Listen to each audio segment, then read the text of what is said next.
what's going on, guys? Welcome to today's video. Today we're talking about the top 5 reasons why platinum players are stuck at platinum. To engage with some of you guys that are in the Discord, I actually asked you guys what you guys thought were your biggest reasons why these players would be stuck at their rank. I'm gonna go over some of the answers. Actually, we'll go over all of them because there weren't that many, but there was a pretty good response. And afterwards, I'll be giving you my top 5 reasons why I think platinum players are stuck at their rank. Okay, first on the list, we have mechanical consistency from Y... which his name used to be You May Be Seated. You may be seated if you're watching this. Why'd you change your name? I liked it before. Mechanical consistency. So definitely great answer. Not on my top 5 personally, but mechanical consistency, yeah, definitely. Kind of a broad sort of answer, covers a lot of different things that you could go into there. But essentially, not only being able to hit a double tap 1 out of 100 attempts, yet going for it every opportunity that you get in game. Being able to consistently flick the ball, not lose it off of your hood of your car. Consistently hitting your shots. So very broad term, but good answer. Okay, the next answer is from D. So this, I think, was just a Discord thing. I don't think everybody Y D B . I know D is also DFebs. I don't know why Discord mess with your guys' names, even when I click on the name. Just D I don't know. Weird. But he says a lot of people like to overstay their welcome after a play. Most times the best thing you can do is move out of the way for your teammate who is in a better position. Again, great answer. Kind of would call that rotation, right? Making one play and then leaving the play so that your teammates behind you can come in and make their own play, rather than making a play, getting dispossessed or dispossessing yourself, and then still trying to go for the ball again, never allowing your teammates to come in for the next play, or worse off, they do come in for the next play because they should, but you're still there and now you're double committing. So another great answer. Again, not on my top 5, so hopefully you guys are looking forward to hearing my answers, because these are some great answers here, but they're not on my specific top 5. Morbid Flex, the first name that isn't messed up by Discord. Weird. He says rotation, positioning, and power shots. He gave us a 3 for 1. Okay, rotation, we've said already between the other answers. Positioning and power shots. I think power shots is a pretty good answer. Rotation we already covered. That's a very valid point. Not on my top 5. Actually, none of these are on my top 5. See, I try to keep my answers. I try to make unique content for you guys. You're welcome. All of these things, though, by Morbid Flex, if you improve on those, you will improve as a platinum player for sure. The only thing is positioning and rotation. The reason they're not on my top 5 specifically is because in platinum, it's going to be really hard to work on your rotation and positioning. However, one of my responses sort of fixes that problem, so we'll get to that shortly. Patience, the next one by B. I think this was Blood Raven was his name before Discord decided to do this. Pretty sure your name was Blood Raven. Patience, that's a great answer. I think that's spelled wrong. I think that's spelled like patience, like at a doctor's office, but that's besides the point. Patience is a virtue and a great response. Platinum players, definitely most of them play way too fast, way too aggressive, and if they had a little bit of patience, it would pay off dividends for them for sure. Next, Shady said time playing. I have 3 days total hours and I'm in plat right now. Fantastic answer. Just playing the game more will definitely naturally get better. Just the more you play, eventually you'll hit a sort of ceiling where until you actually dedicate yourself to trying to improve, you will stop getting better. I would say that's probably around like low diamond, maybe mid diamond, where simply just playing isn't going to get you past that rank anymore. But in general, the more you play, the better your car control will get. To an extent, the more experienced you'll be in different situations, knowing what's about to happen before it even happens. That's a huge part of Rocket League. And then Pro YTG pretty much says a similar answer. They don't have enough experience understanding the game on a different level and thinking differently. Like I just said, once you have more experience, you understand like what's about to happen before it happens. You understand all the possibilities of what could happen in every single situation of the play. And he says, or you might just be bad at the game. Okay, that leads us into my top 5, guys. Let's get into it.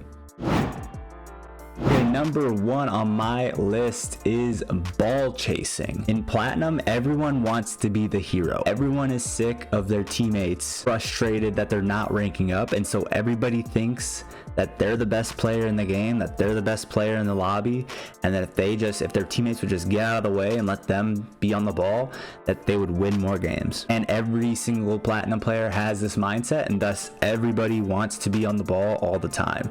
And so there's a lot of ball chasing, a lot of really fast, chaotic gameplay, and a lot of messy gameplay. Don't allow yourself to get sucked into that sort of gameplay. If you notice that the game just feels super chaotic, super clustered, and very, very random, take a second, slow down, try to be a little bit more passive, be the solid player for your team, the guy who's holding down the fort, the guy who's not missing his touches, the guy who is keeping the ball in your opponent's defensive half. Just be a rock solid player for your team instead of trying to be the hero, and you will have a lot more success.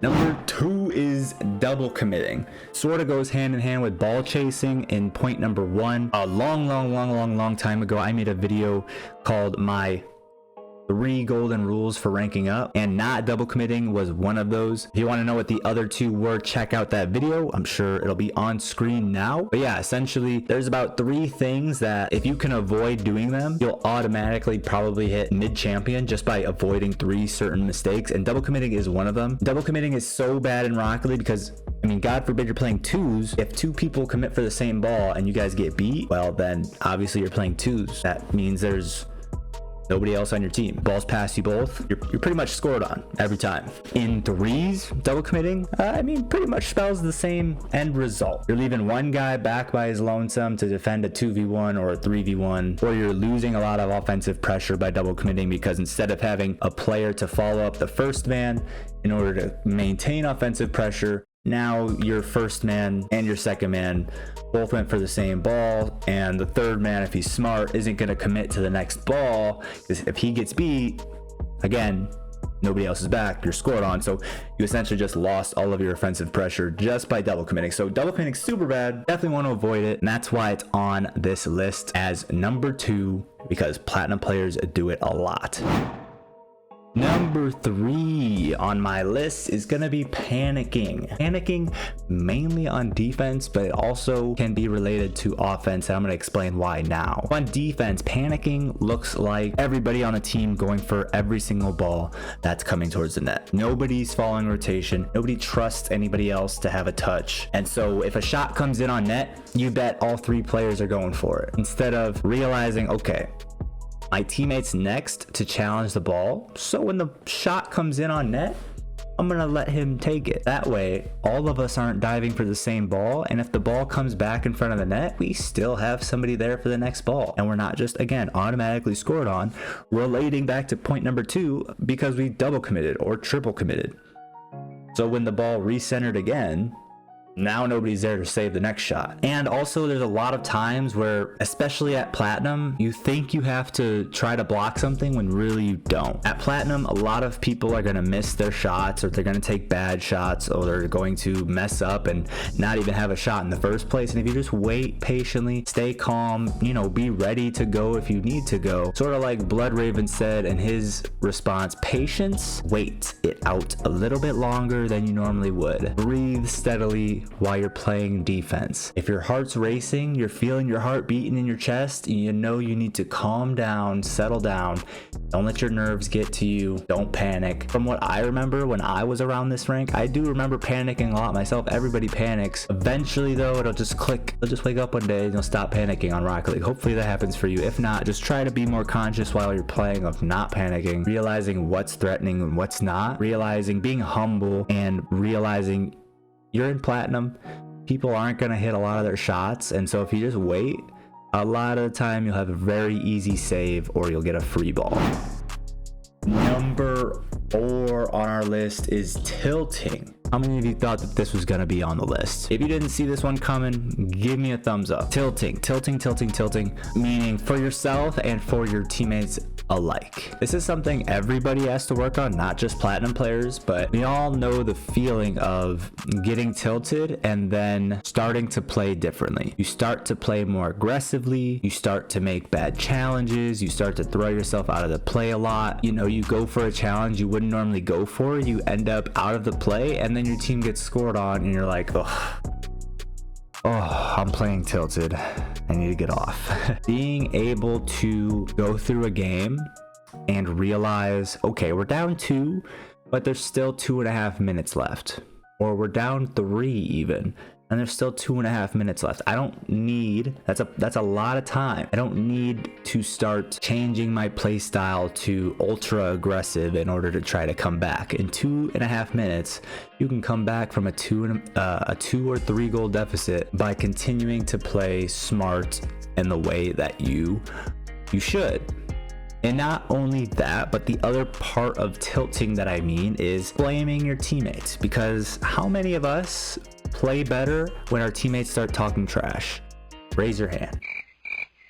I assume I am seeing very few hands raised, because most of us don't play better when our teammates start flaming us. Most of us start playing worse. We get into our own head, we get nervous, or we get tilted, and then we start playing super stupid. And then the game is pretty much lost no matter what you do. Don't flame your teammates just because they make a couple mistakes. It's just gonna make them play worse. Don't flame your teammates because you're down a couple goals. You're both just gonna start playing worse, or you're just pretty much forfeiting that game right then and there by doing so. Realize when you have plenty of time still in a game to come back and win. Work on not getting tilted while playing, and you'll vastly improve your win percentage. Alright, last but not least, number 5, to sort of encapsulate all of the previous points and something that I alluded to earlier while reading your guys' responses in the Discord: solo queuing. So the reason I have solo queuing in this on my top 5 is because playing with a friend, and especially playing with a friend in voice comms, solves all of the previous points, right? We've got ball chasing and double committing. By playing with somebody, being in comms with them, you're able to communicate who's going to go for the ball next, and you avoid ball chasing, you avoid double committing. Just by being able to talk to each other, you eliminate most of those scenarios. And even if you're not playing in comms, if you're playing with somebody, it's probably somebody that you trust, that you have faith in more so than your random teammates, and so you'll be less inclined to want to try to be the hero of the game. You'll understand, okay, he probably has this, I trust him, that's why I'm playing with him. And so again, you'll double commit less, and you'll panic, or you'll ball chase less. And tilting, I mean, if you're playing with somebody in comms who's probably your friend, or even if they're not your friend, or even if you're not in comms, you're probably not gonna flame somebody or spam one of your teammates maliciously in game. You might hit them with a what a save or something, or a great pass, you know, like a sarcastic, joking, having fun sort of way, but you're not gonna flame and maliciously attack somebody that you are queued up with, playing with, in comms with, who's your friend. So point number 5, don't solo queue if you can avoid it. Helps a ton. Helps start to teach you basic things like rotation, because you are taking turns with your teammate, because you're able to communicate who's going next. And yeah, that's all I got. So that's my top 5. We had ball chasing at number 1, double committing at number 2, panicking at number 3, tilting at number 4, and number 5, solo queuing. There you have it, guys. If you enjoyed the video, do me a huge favor, like the video, comment down below for the algorithm, because it helps get the video recommended more. You can say whatever you want down there, I don't really care. Whenever you guys say nice things, it really puts a smile on my face and keeps me motivated to keep doing this for you guys. So I would appreciate some nice things, but hey, if you want to say something mean, go ahead. It's not really gonna hurt my feelings. Love you guys. See you in the next video. Peace.